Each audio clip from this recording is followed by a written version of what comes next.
Stories from the Shed, Episode 4, Chapter 11.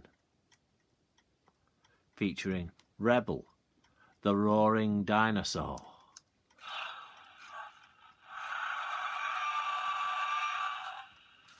Okay, today everybody, we've got Small Change for Stuart by Lissa Evans.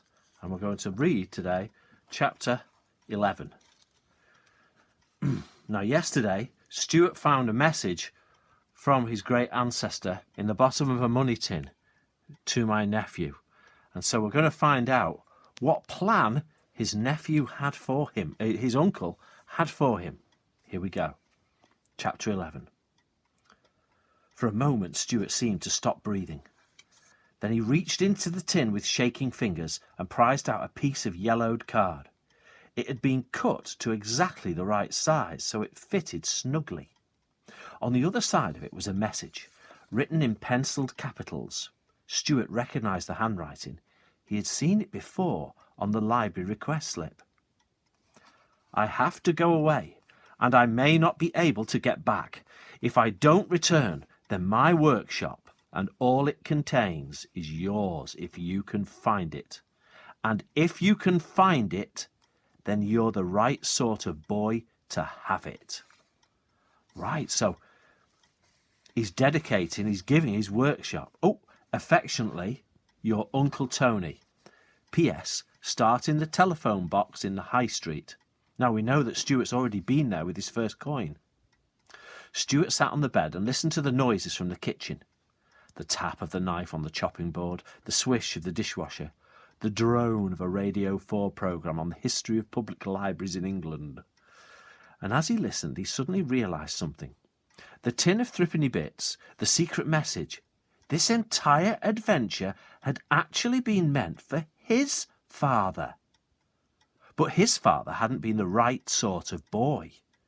His father hadn't been interested in dashing about having adventures, and the only clues he'd ever been good at were crossword clues. So for nearly 50 years, Uncle Tony's trail had gone cold, until Stuart had stumbled across the phone box and then the weighing machine, and now it was his journey. And perhaps Uncle Tony wouldn't mind too much, just as long as the right sort of boy found the workshop in the end. And he realised too that he would never go to Jeannie with the information, however large the reward she offered. This wasn't about money. It was about an unfinished journey, a Horten family journey. He sat and thought for a while, clinking the little pile of threepenny bits as he did so. Each coin, he felt sure, had to have a different destination, a slot of its own. "Dad!" shouted Stuart through the open bedroom door. There was no reply. Stuart went all the way down to the kitchen and found his father listening intently to the radio, his knife poised in mid-air, a bit of onion speared on the end.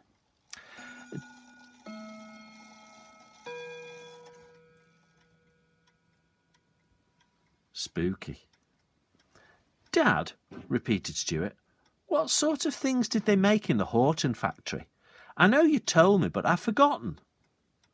For a moment his father didn't move, and then, bizarrely, he began to recite a rhyme. "If it swivels, clicks or locks, you'll read Horten's on the box. If coins go in and gifts come out, it's made by Horten's, there's no doubt. You know, I haven't thought of that in decades," he added happily.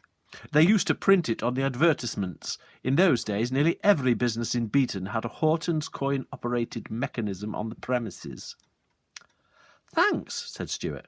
He sprinted upstairs again, snatched a pencil and paper from his desk and sat and concentrated, trying to remember all the subjects of the photographs that he'd seen in modern Beaton of photographic record.